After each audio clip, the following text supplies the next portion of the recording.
Hey VC, what's up? It's me, yours truly. I am coming right back to do another contest entry video here. I just finished posting a response to a Dylan Noble Records, his 7,000 subs contest. And the next one I wanted to make sure I got to was Mike over at Jam on Vinyl. I think it was 270 subscribers contest. Yeah, congratulations, man. Definitely happy and proud to be one of those subs, and definitely enjoy your channel. And just wanted to kind of jump on board and put a little input on a nice little question that you had, which was a little bit different too. I mean, I think we've had somewhat similar questions in the VC, but you did put a little bit of a twist on it. So it was kind of nice to go into a different thinking mode with trying to dive into, my collection and thinking about things. So yeah, basically it was, I think it's Jam on History is what you're calling your contest. And just to show five or more albums that connect somehow with some time period or something specific in history. So yeah, these are the ones that kind of came to my mind, and just kind of jump right in and see what you think. So we'll start here. You have a Europe Final Countdown, and I picked this one.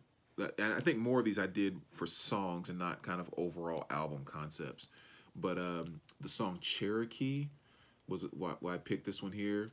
So I think when you start going back to some of the early years of American history and struggle between Native Americans and all that stuff that took place, the Cherokee kind of touches on that.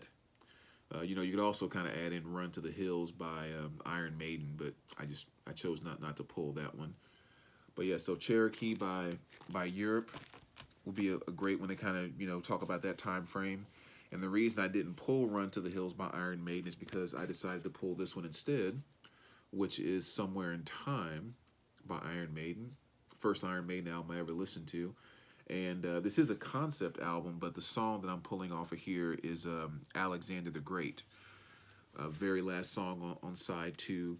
And it's really cool because it does just kind of go through and talk about his history. I mean, if kids really paid attention, they actually probably learned a little something by listening to that song back in the day. But yeah, I think Alexander the Great, that was like around the 300 BC time frame, somewhere in there. But yeah, so that's definitely one that not only touches specifically on a time frame in history, but a very specific and large character, if you will, from that time frame as well. So moving right along, when you talk about songs and stuff that are kind of hitting specific time frames, I mean, it's kind of hard to try to deny this one, which of course is 1999 by Prince, talking about the turn of the century. You can't really be, I think, a lot more precise than that, because he's literally talking about the night of 1999 turning into the year 2000. So definitely have to throw that one in there. And here's one that maybe, I don't know if people don't, I don't know if they don't think about it as much. I mean, I don't know, actually, probably haven't talked about it as much here in the VC, but this is the Boys in the Hood soundtrack. And there's a song off of here by Stanley Clarke, great saxophone player. And it's called "Black on Black Crime" is the name of the song. And there's no lyrics to it or anything. There's one or two kind of, there's actually one excerpt from the movie of Lawrence Fishburne, kind of saying a line that he actually said in the movie, but it really is just kind of like a nice, not smooth jazz, but a kind of a soulful jazz type of piece. And I remember when this movie first came out, even before I was into jazz, I just loved that track. I thought it was powerful. I thought it was kind of dark, kind of sexy, kind of just like a little bit of everything. Something about it just moved me. But yeah, talking about the black on black crime and that particular song and this movie and period, it really was just kind of reflecting on that time period of the mid to late 80s, and when the crack epidemic just kind of took over a lot of communities and all the horrible things that started taking place. So that song is really kind of pinpointing that time period. It's a really beautiful piece of music. Like I said, if you haven't heard it before, I highly recommend checking that out, because I really love that. Another one I think maybe that sometimes we don't kind of think about as much, but you have to go to Metallica off of Ride the Lightning and the song Creeping Death. I mean, that song was basically about the plagues of Egypt, of Pharaoh. You know, I think in the book of Exodus, I think. So, you know, going way back to that time frame too. And again, it's one of those ones where if you listen to all the lyrics and, you know, you kind of know the song, I mean, there's probably a few answers on some tests here or there that you passed at some point in time in your life just because you knew the words to Metallica's "Creeping Death." But, but yeah, again, they're just talking about all the plagues and, you know, Pharaoh not letting the Egyptian go and Moses and all that good stuff. So yeah, it's just really kind of telling that tale of the Bible. And again, I think it was the book of Exodus, but correct me if I'm wrong. The next one I'm going to go to, this is kind of somewhat of a given, pretty straightforward. Marvin Gaye, What's Going On? I mean, this really was kind of just a lot of the stuff, if you will, that was going on in the 70s and so forth. I mean, this was just kind of one of those records where he was just, you know, really kind of diving into all that, you know, the wars and everything else. So definitely defines that time frame. Oh, sorry, bumping the camera there. The next one I'm going to go to, kind of on the same lines, which is Jimi Hendrix, and it just hit me right now. I pulled out the wrong freaking album. I don't know what I was thinking about. So anyway, I was going to show Hendrix. I meant to pull out, oh gosh, going totally brain dead here. Blah. Band of Gypsies. Holy cow. I didn't mean to pull out this, even though this is kind of my favorite Hendrix record. Maybe that's why I naturally grabbed it. But I meant to pull out Band of Gypsies because it was the song Machine Gun is what I was gonna point out. And you know, that's kind of Jimmy's you know, ode to what was going on in Vietnam and all of that. And yeah, so why did I pull that out? Well, I guess when you listen to Machine Gun, you know, especially like that live version of it, he's talking at the very beginning about, you know, paying respects to the soldiers that are fighting in Chicago and fighting, and oh yeah, and the ones in Vietnam as well. So I guess I was thinking live, so I went right to the live album. But anyway, you have to forgive me for that one. Next one here, Steve Perry, and this is a great song too, or a great album in general. But the song that I'm picking out is "Captured by the Moment" off of this album.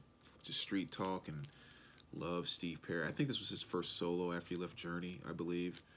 But yeah, Captured by the Moment, we talk about a song that really is just talking about history, and in a lot of different aspects too. I mean, in the very first verse, he says, where did he go, the man who said I had a dream? Of course, Martin Luther King. Where have they gone, the four who sang to Let It Be? Talking about the Beatles. Jackie's alone, we lost him one November day. Talking about killing or the assassination of JFK. L.A. Motel, one sad mistake took Sam away. Talking about the death of Sam Cooke. I mean, so he was really kind of touching on some very significant moments in history. Hence the name of the song, Captured by the Moment. Second verse, actually, because again, I think it's just an awesome song, so why not take a minute to talk about it. The second verse is, Sweet Janis cried, oh, won't you buy a Benz for me? Which, of course, talking about Janis Joplin. Oh, wait a second, man, I'm getting confused now. Sweet Janis cried, oh, won't you buy a Benz for me? Oh, Jimmy was right, castles made of sand slip into the sea, talking about Hendrix.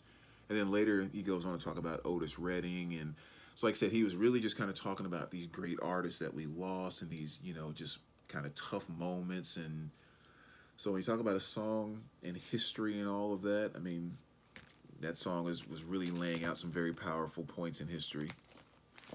And the last two kind of coincide together.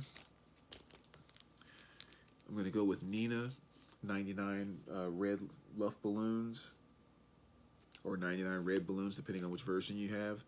But, excuse me.